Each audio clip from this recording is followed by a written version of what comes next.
Sloveniya Qozog'istonning Yevropa ittifoqidagi muhim hamkori. Mamlakatdan Qozog'iston iqtisodiyotiga bevosita investitsiya miqdori 200 million dollarga yetgan. Sloveniya kapitaliga ega taxminan 20 ta kompaniya respublikamizda farmatsevtika, mashinasozlik, telekommunikatsiyalar va tiklanuvchi energetika kabi sohalarda muvaffaqiyatli ishlab kelmoqda. Bugun Sloveniya prezidenti Qozog'istonga rasmiy tashrif bilan keldi. Aqordada Natasha Pirc-Musarni tantanali kutib olish marosimi bo'lib o'tdi. So'ng ikki davlat rahbarlari tor va kengaytirilgan tarkibda muzokaralar o'tkazdi. Qosim-Jomart To'qayev va Natasha Pirc-Musar ommaviy axborot vositalari vakillari uchun o'tkazilgan brifingda natijalarni ma'lum qildi.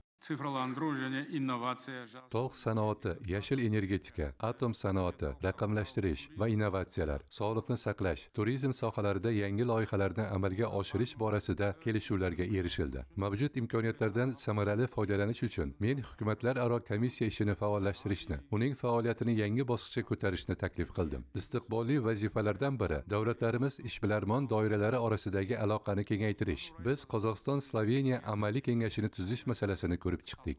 Transport logistika aloqalarini kengaytirish ham e'tibor markazida bo'ldi. Xususan davlat rahbarlari Sloveniyaning Luka Koper dengiz portini Transkaspiy xalqaro transport yo'lagi loyihasiga kiritish masalasini muhokama qildi. Qozog'iston suv zaxiralarini boshqarish sohasida birgalikda ishni kuchaytirish niyatida. Tomonlar madaniy-gumanitar hamkorlikka ham diqqat qaratdi. Bilim, g'ilm және madaniyat sohasida shuningdek ta'lim, fan va madaniyat sohalaridagi aloqalarni jadallashtirishda ham sezilarli salohiyat mavjud. Sloveniya ta'lim tizimi xalqaro darajada ilg'or deya e'tirof etilgan. Shu bois ikki davlat universitetlari o'rtasida aloqa bog'lanishidan umidvormiz. Qozog'iston Sloveniya oliy o'quv yurtlari va tadqiqot markazlari bilan hamkorlikni kengaytirishga tayyor. Ikki davlat yetakchilari shuningdek xalqaro va mintaqaviy kun tartibida turgan masalalarga ham to'xtaldi.